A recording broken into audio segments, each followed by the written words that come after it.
سلامونه احترامات مې قبول کړئ ګرانو دوستانو. نن یو واقعیا هغه چې کله خاوند د بهر ملک ته لاړو د زنانه سره څه وشول. یو واقعیا داسې وه چې یو خاوند بهر تلو، ښځې ته وویل چې زما د مال عزت او اولاد خیال ساته او نور دې په الله سپارم، الله به ستاسو خیال ساتي او تاسو ماته دعا کوئ.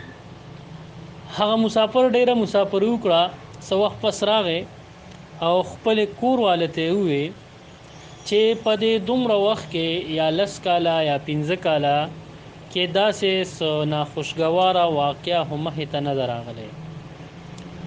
ښځې ورته وویل چې نه، داسې ناخوشګواره واقعه خو نه راغلی، ستا د اولاد مال او عزت ما خیال ساتلی و، خو یو ځل زه پس پوه شوم چې زمونږه د کور ته چا یو 3-4 کاڼي راوویشته.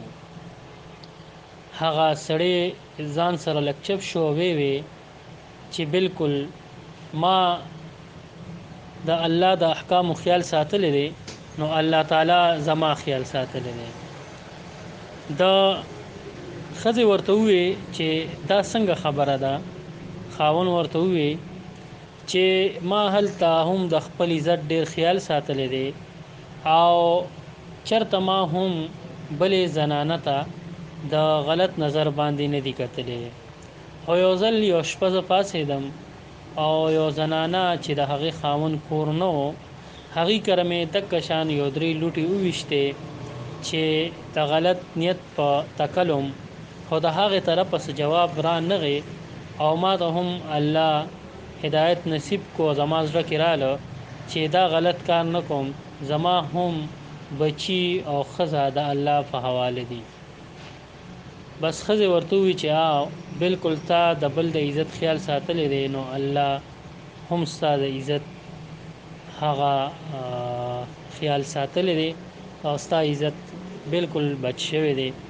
نو مرګرو د دې واقعیا نه موږ ته صرف دا اخذ کولی شو چې کله ته د ځان د عزت خیال ساتې، نو بس د بل عزت کوه، هغه ستا عزت دی. د بل مور خور پسې ته مه ځه، نو ستا مور خور به په حیا کې وي، ستا ښځه او بچي به په حیا کې وي. او دا د قرآن نه هم ثابته ده چې په قرآن کې الله فرمایي چې د ګنده ښځو دپاره ګنده سړي دي او د ګنده سړو دپاره ګنده ښځې دي، او د پاک دامنو ښځو دپاره پاک دامن سړي دي او پاک دامنو سړو دپاره پاک دامنې ښځې دي.